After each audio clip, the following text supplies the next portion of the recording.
Yeah, I mean, I think that is the thing, right? Is that idea is the most powerful, and having a voice and having an idea and being willing to spread it, it has so much power, and they knew that. The Nazis knew that. That's why they burned books.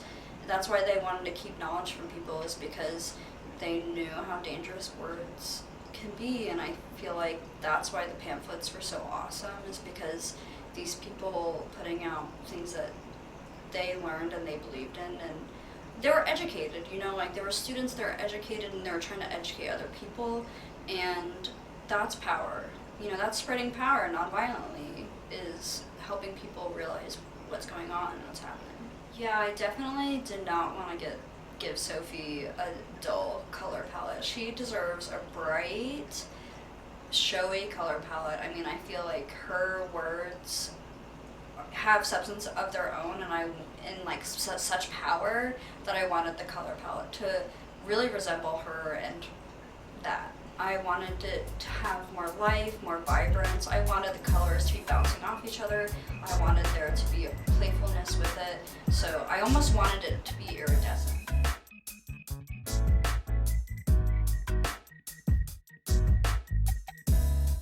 I think that with passive resistance, just kind of like with her story and her brother's story, Hans, I mean, it ended, you know, in them being executed, right?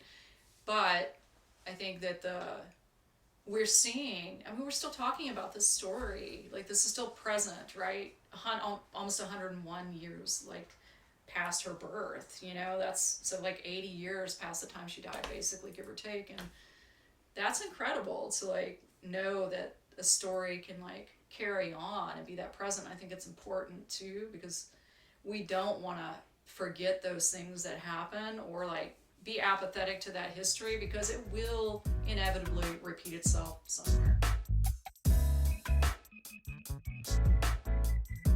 And I was very intentional about the choice and the photograph that I picked of her.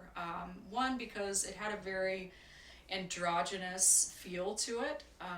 She was seated in kind of a comfortable position reading, which to me gives this really like a strong sort of quiet strength about her, which resonates with the story of the White Rose, you know, like intellectual group that had really focused on nonviolent ways of communicating, uprooting the suppression that the Nazis were doing in Germany at the time.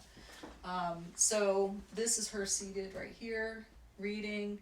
And I also feel like the very stern look on her face is interesting too, so that's why I chose that. Whatever we do, we all can initiate change.